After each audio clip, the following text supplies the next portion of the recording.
നമുക്ക് നമ്മളെയാണ് കൂടുതൽ ഇഷ്ടമെങ്കിൽ ആത്മഹത്യകൾ കൂടുന്നത് എന്തുകൊണ്ടാണ്? നമ്മളെ ഇഷ്ടമല്ലാഞ്ഞിട്ടല്ല ആത്മഹത്യ ചെയ്യുന്നത്. ഒരു സംഘർഷഭരിതമായ മാനസിക ഭാവം, തനിക്ക് താങ്ങാനാവാത്ത അസ്വസ്ഥതയെ നൽകുമ്പോൾ തനിക്ക് ഇഷ്ടപ്പെട്ടതിനെ പോലും ഉപേക്ഷിക്കാൻ താൻ തയ്യാറാവുകയാണ്. തൽക്കാലത്തേക്കെങ്കിലും ആ അസ്വസ്ഥതയിൽ നിന്ന് ഒഴിഞ്ഞു മാറാനുള്ള വൈകാരിക ഭാവമാണ് അവിടെ മുന്നോട്ട് നിൽക്കുന്നത്. അത് തന്നോട് ഇഷ്ടമല്ലാഞ്ഞിട്ടല്ല,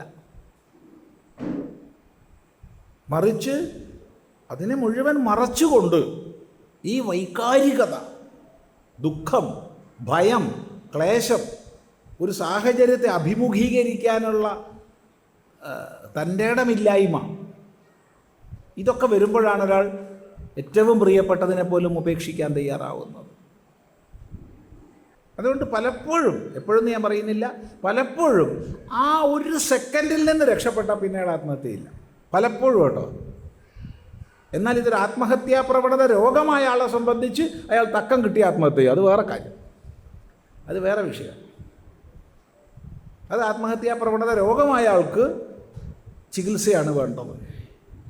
അവിടെ അയാളുടെ മസ്തിഷ്കത്തിലുള്ള പ്രവർത്തനങ്ങളെ സമൂലം സ്വാധീനിക്കേണ്ടതുണ്ട്.